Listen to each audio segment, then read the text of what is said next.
So, good day everyone. I am Princess Linda Mesa from BSN 1Y3 M2A. So, today I'm going to perform a transferring from bed to chair and chair to bed. So, first I'm going to check the medical record of my patient to know his limitation for movement, and also I'm going to assess the tubes, IV lining, and incision to prevent or reduce the risk for injury. And then next, I'm going to perform an hand hygiene and wear gloves to avoid spreading microorganisms.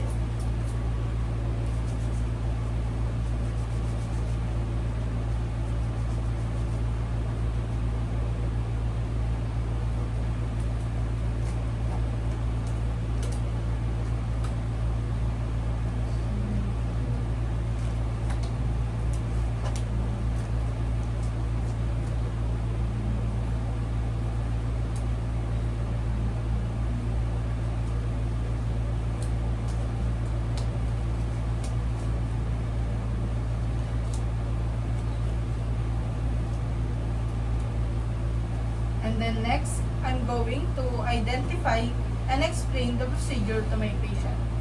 So, sir, can I know your name po? Mark Satoshi dito na sa Your birthday po? April 28, 2007. Also po, can I check your ID band po to know if I'm assessing the right patient? Thank you po. So, today, sir, we're going to do po ay transferring po. First po, from bed to chair, and then next po, from chair to bed. So, is that okay po with you? Yes po. So, next, I'm going to close the curtain and the door to provide my patient a privacy. So, next, I'm going to adjust the bed from the lowest position and the head part of the bed into a sitting position so my patient can feel comfortable. So, assuming that I adjust the bed, next, I'm going to secure or lock the brakes of the bed. So, assume that I lock the bed now. So, next, I'm going to help my patient to sit.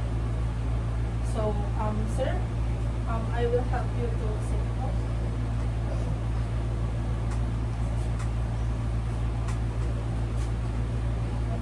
So, did you feel dizziness po or balance problem po?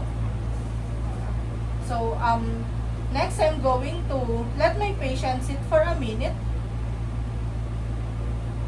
And then I'm going to put my patient sleepers to avoid sleeping when I'm going to transfer into the chair. So, sir, sit niyo po.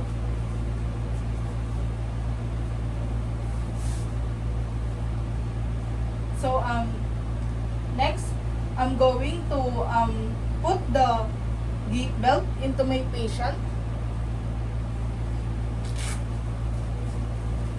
So, sir, lalagyan ko lang po.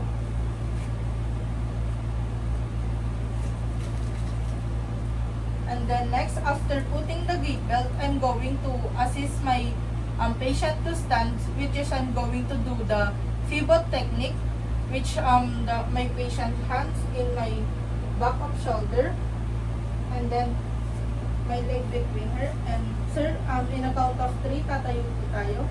1, 2, 3. Dahan-dahan po.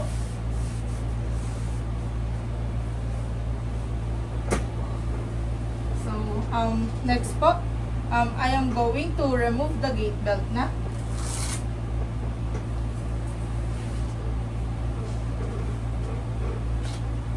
And I'm going to put down the footsteps into the chair.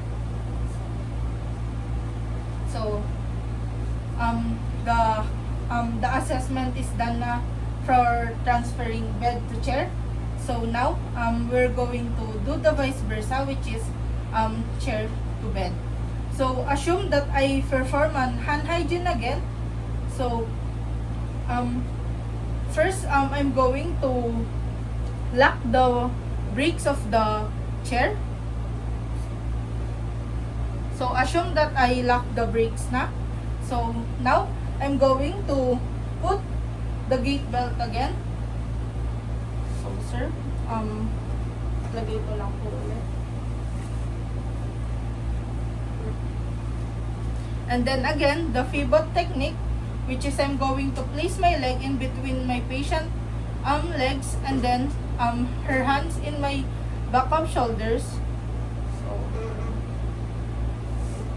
and then in a count of 3, tatayo po tayo. So 1, 2, 3.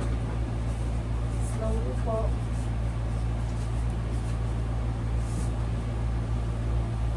So next, I'm going to remove the seat belt.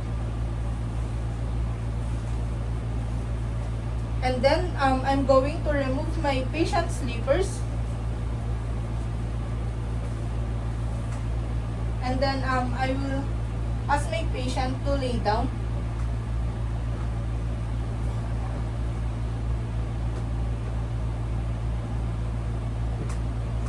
And we're done for performing the transferring technique.